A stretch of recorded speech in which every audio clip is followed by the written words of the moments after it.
friends, welcome to Madras சமையல். இன்னைக்கு நம்ம மெட்ராஸ் சமையல்ல கேரட்டும் ஜவ்வரிசியும் வச்சு சூப்பரான ஒரு ஸ்வீட் பண்ண போறோம். இது வந்து அப்படியே நம்ம ஒரு அல்வா சாப்பிட்ட ஃபீல் இருக்கும். ஆனா அல்வா பண்ற அளவுக்கு நமக்கு வேலையே கிடையாது. ரொம்ப ஈஸியா சுலபமா நம்ம செஞ்சு முடிச்சிடலாம். இது பண்றதுக்கு ஃபர்ஸ்ட் வந்து நம்ம ஜவ்வரிசியை வேக வைக்கணும். அதுக்கு ஒரு பேன்ல 3 கப் தண்ணி சேர்த்திருக்கேன். நமக்கு வந்து தண்ணி கொஞ்சம் அதிகமாக இருந்தாலும் பரவாயில்ல, ஏன்னா வந்து கடைசியில் நம்ம வந்து வடிக்க தான் போகிறோம். தண்ணி இந்த மாதிரி நல்லா கொதிச்சு வந்ததும் இதில் அரை கப் சின்னதாக இருக்கும்ல ஜவ்வரிசி, அந்த குட்டி ஜவ்வரிசி வந்து அரை கப் எடுத்துருக்கேன். அதை உள்ளே சேர்த்துடலாம். சேர்த்துட்டு கலந்து விட்டுக்கோங்க. இது வந்து ஒரு 15லேருந்து 18 நிமிஷம் போல் வேகட்டும். ஜவ்வரிசி வந்து நல்லா வெந்து வரணும். இப்போ பார்த்தோம் அப்படின்னா நம்மளோட ஜவ்வரிசி நல்லா கண்ணாடி போல் நல்லா கரெக்டாக வெந்து வந்திருக்கு. இந்த மாதிரி கரெக்டாக வெந்து வந்ததுக்கப்புறமா தான் நம்ம ஸ்டவ் ஆஃப் பண்ணணும். இப்போ இதில் வந்து கொஞ்சம் பச்சை தண்ணி சேர்த்து நம்ம வந்து அலசிடலாம். அப்போ தான் வந்து நமக்கு எக்ஸஸ் இருக்கிற அந்த ஸ்டார்ச் எல்லாம் போகும்.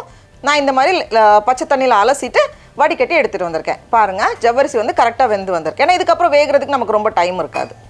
இது வந்து இந்த ஜவ்வரிசி நம்ம சேர்க்கறதுனால கிட்டத்தட்ட அந்த பாம்பே அல்வா சாப்பிட்ட டேஸ்ட் இருக்கும். ஆனால் பாம்பே அல்வா பண்ணுறதுக்கு நமக்கு வந்து அவ்வளோ டைம் ஆகும், அவ்வளோ நெய் நம்ம சேர்க்குறோம். இது வந்து ரொம்ப ஈஸியாக சிம்பிளாக நம்ம செஞ்சு முடிச்சிடலாம். இப்போ இந்த ஸ்வீட் பண்ணுறதுக்கு ஒரு பேனில் 2லேருந்து 3 டேபிள் ஸ்பூன் போல் நெய் சேர்த்துக்கோங்க. நெய் உருகுனதும் இதில் வந்து ஒரு 10 போல் முந்திரி பருப்பு, அதை வந்து நல்லா சின்னதாக உடச்சி வச்சுருக்கேன். சேர்த்துட்டு இப்போ பாருங்கள், இந்த முந்திரி பருப்பு நல்ல ஒரு கோல்டன் கலர் வந்ததும் இதில் வந்து நம்ம துருவுனா கேரட் சேர்க்க போகிறோம். நான் இன்றைக்கி வந்து ஒரு 150 கிராம் கேரட் எடுத்திருக்கேன். 150லேருந்து 200 கிராம் வரைக்கும் நம்ம சேர்த்துக்கலாம். இது வந்து 2 பெரிய சைஸ் கேரட் இருந்தது. 1 கப் துருவுன கேரட் நமக்கு வேணும். இந்த நெய்லேயே இந்த கேரட் வந்து ஒரு 2-3 நிமிஷம் ரோஸ்ட் ஆகணும்.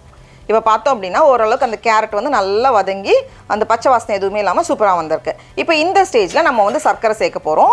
நான் இன்றைக்கி வந்து அரை கப் சர்க்கரை வச்சுருக்கேன். இது வந்து 100 கிராம்.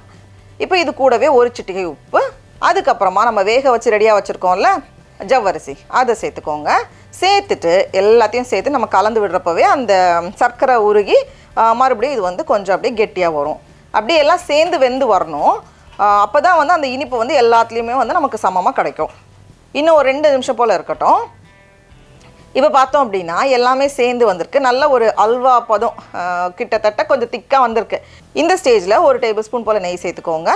கூடவே நல்லா வாசனைக்காக ஒரு 1/4 டீஸ்பூன் போல் ஏலக்காய் தூள் எல்லாத்தையும் சேர்த்துட்டு நம்ம கலந்துட்டோன்னா அவ்வளோதான், அவ்வளோ சூப்பராக இருக்கும். ரொம்ப ஃபாஸ்ட்டாக ரெடி பண்ணிடலாம். அந்த ஜவ்வரிசியோட டெக்ஸ்சர் அந்த இது இருக்கிறனால நமக்கு வந்து கொஞ்சம் திக்கான அல்வா சாப்பிட்டா எப்படி இருக்கும் அதே மாதிரி இருக்கும். நல்ல ஒரு அல்வா டேஸ்ட் தான் இருக்கும். நெய்யுமே வந்து நம்மளோட ப்ரிஃபரன்ஸ்க்கு ஏற்ற மாதிரி மாற்றிக்கலாம். ஃபஸ்ட்டு வந்து கொஞ்சம் அதிகமாக சேர்த்தோம், அதுக்கப்புறம் லாஸ்ட்டாக ஒரு டேபிள் ஸ்பூன் நெய் நமக்கு போதும். பாருங்கள், அவ்வளோ சூப்பராக இருக்கும். அந்த கேரட் ஜவ்வரிசி எல்லாம் சேர்ந்து ஆஹா சடா, அவ்வளோதான், நம்மளோட சூப்பரான ஸ்வீட் ரெடியாக இருக்குது. இப்போ நம்ம டேஸ்ட் பண்ணி பார்க்கலாமா?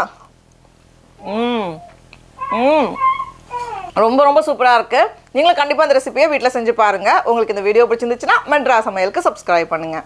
நாவின் சுவை எறும்புகள் மலரட்டும்.